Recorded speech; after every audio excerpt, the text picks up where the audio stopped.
cost, while 29% said prices would stay about the same. So will public opinion affect how the president proceeds with health care reform? Here to discuss this is the president of the Word Doctors and pollster, Frank Luntz, is with us. Frank, good to see you. Thanks for being here. Thank you. All right, first of all, you study words, language. This is what you do, and you come up with the best terminology to use during debates like this. For example, you have Luntz lessons, and you go through the first one. Humanize the approach, acknowledge, quote, the crisis. Explain those two. You have to humanize it. This is not about healthcare, the healthcare system. It's about people. It's about mothers, fathers, children, grandparents. And what is happening is that if you just talk about the system itself, you lose the personal approach. Mm-hmm. And acknowledge the crisis? You have to admit that if people aren't insured, it's a crisis for them. If they can't get tests for their kids or they can't get treatment for their parents, it's a crisis. Don't try to fight the definition. Let the public define it. You have to have the right solution. All right. One thing that I'm not really sure how to interpret, time matters most. Delayed care is denied care. Now, that doesn't mean to rush into a bad policy. Correct. But time, that's the essence of having to wait for treatment, having to wait for tests.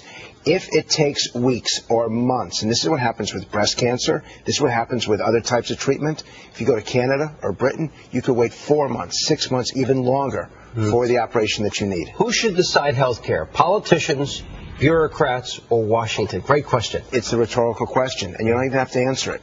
Because the public says, I don't want any of those people making the decisions for me and my health. And either side would argue that health care quality, getting the care you need when you need it, and that would be good for both sides, that type of language? The key there is that it is not just the issue of covering people, it's the issue of how you cover them. It's what you provide to them. Health care in itself is not good enough. They want it to work. They want it to make you healthy again. And that's not what the Democrats are talking about. And one size doesn't fit all? Because we're different. Sean, you and I, you're in shape. I'm not. I'm going to need more health care than you're going to need. That's not necessarily, by the way. But you can't say that everyone has you don't work out? Yeah, I work out with my fingers, my polling fingers. Good. All right. They got the economy wrong. How do we trust them? I think this is a great argument for Republicans. How do we trust the people that screwed up the economy, that said unemployment wouldn't go above 8% with health care? It said to us that with this bailout that things would change. Healthcare is the most important decision that anyone's going to make in their lifetime. It is truly life and death. It's not about buying a car. It's not about cable. So you've got to get it right the first time. All right. Now, we have been continuing our ongoing series. You have been analyzing all the different ads that have come out. And you have one ad that came out this week that's the best, and one's the worst. Correct. Let's look at the best first. Absolutely. Let's roll the tape. Almost everyone agrees we should reform health care. But many in Congress want to create a government-run health insurance plan paid for by taxpayers at huge cost. Independent experts say tens of millions of Americans could lose their current health insurance and wind up on this public plan. England already has government-run health care, and their breast cancer survival rate is much lower. If you fund a lump, you could wait months for treatment, and potentially life-saving drugs could be restricted. Government control of health care here could have meant that 300,000 American women with breast cancer might have died. This did well with Republicans. Why? Because it's personal. It's not an unseen announcer. It talks about the consequences of getting it wrong, and it focuses on the time it takes to get treatment. These are the things the Americans care about. Now, we're about to see another one that the public didn't like. One of the rules in health care, don't bring an actress to talk about health care. What does she know? Let's take a look. Hi, I'm Edie Falco, and I support Health Care for America Now. I spent many years without health coverage. I know the feeling of hoping that your symptoms go away before you have to get money together to see a doctor. I know that worrying about it makes it even harder to get better. I still have friends and family in this position. My situation is different now. I have health care, I have good doctors, I'm treated very well, and I'm grateful for this. I also know that no one person is any more worthy of such treatment than any other one person. Both Republicans and Democrats didn't like it that much. They reacted in the dials to what she said, but the reaction when we spoke to them was, what does she know? Who is she? She plays someone on TV. A mobster's wife, of all people. And now we're going to trust her with health care. So that's a mistake. All right. Now, one of the things, you have been doing some polling, and I want to share this with our audience here. The first question you asked is, how effective is the government at regulating health care in the United States? Now, extremely effective, 0.6%. Very effective, 3.1%.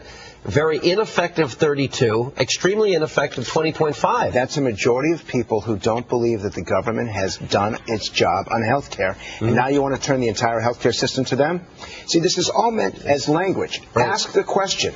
If these are the people that gave you the post office, gave you the IRS, and gave you Katrina, And Department of Motor Vehicles. do you now want them to give you health care? No, the answer is obvious. And obviously they're screaming no. I mean, the American people are screaming in that poll no. And the next question, who do you blame for the high health care costs? As much as the insurance companies are in second place, number one, waste, fraud, and abuse. Well, who do you blame? Waste, fraud, and abuse, 47.5. Insurance companies, 42.5. Malpractice, and this is where tort reform, I think, needs to be a part of any solution. Lawsuit abuse reform. 31.5. Pharmaceutical companies.